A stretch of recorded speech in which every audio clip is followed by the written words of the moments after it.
Bus ప్రమాదం ఎంత భయంకరమైన ప్రమాదం అండి అది. ఆ రాత్రి బస్సు ఎక్కారు, హైదరాబాద్లో ఎక్కారు, బెంగళూరు వెళ్ళాలి, కర్నూలు దగ్గరలో సడన్గా నిద్రపోతున్న వాళ్ళకి ఏం తెలుస్తుంది పాపం, ఏం తెలియదు. నిద్రపోయి వాళ్ళు లెగిసి అటు ఇటు చూసి అయితే పొగ వస్తుంది ఏంటి అనుకుని అసలు ఏం జరుగుతుందో కానుకోవడానికి కూడా 5 నిమిషాలు పడుద్ది.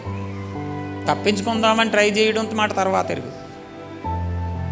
ఈ స్లీపర్ బస్సులు ఉన్నాయంటే ఇవి చాలా ప్రమాదం అండి. మనం పడుకోవడానికి బాగుంటున్నాయి కానీ వాటికి కనీసం తీసుకోవడానికి కిటికీలు కూడా ఉండవు, సైడు కిటికీలు కూడా పెట్టడం మొత్తం మూసేసి ఉంటుంది. మామూలు బస్సులు అనుకోండి సైడ్ కిటికీ ఇలా గెంటైతే వచ్చేస్తుంది, దూరగలిగిన వాళ్ళు అందులో దూరేస్తారు. కానీ వీటికి అలా సైడ్ కిటికీలు ఇలా గెంటుకోవడానికి ఇలాగ ఏమి ఉండవు, అన్నీ క్లోజ్ అయిపోయి ఉంటాయి. ఆ చీకట్లో లేకపోతే ఆ లైట్లోటి ఆరిపేసి ఉంటాయేమో, ఆ చీకట్లో ఆ పొగలో అసలు ఏం జరుగుతుందో తెలియని పరిస్థితుల్లో అసలు వాళ్ళు తప్పించుకోవడానికి కూడా దారి లేక సుమారు 35 మంది ఎంతమందో బస్సులోనే సజీవంగా కాలి చచ్చిపోయారండి.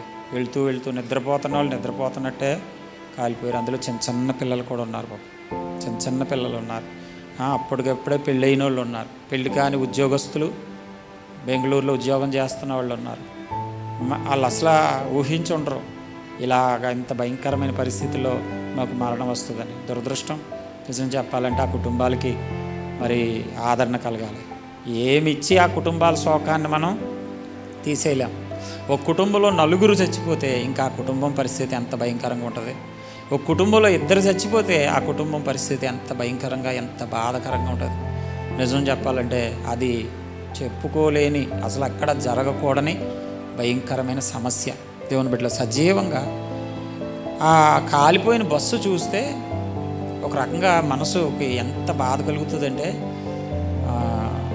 కాలిపోతున్నప్పుడు వాళ్ళు పడిన బాధ, బతికున్న వాళ్ళు ఆ కాలిపోతున్నప్పుడు వాళ్ళు పడిన బాధ ఎంత భయంకరంగా ఉంటుందంటారు. నిజంగా ఎంత భయంకరంగా, అందులో అసలు ఏం జరుగుతుందో కూడా తెలియకుండా, వాళ్ళు ఎందుకు చచ్చిపోతున్నారో కూడా వాళ్ళకే సరిగ్గా తెలియకుండా చచ్చిపోతున్నప్పుడు వాళ్ళ బాధ ఎంత వర్ణనాతీతం. మేము పిల్లలారా ఈ రోజున మనం బయటికి వెళ్ళి వస్తున్నామంటే, బయటికి వెళ్ళి రాగలుగుతున్నామంటే ఆయన కృప.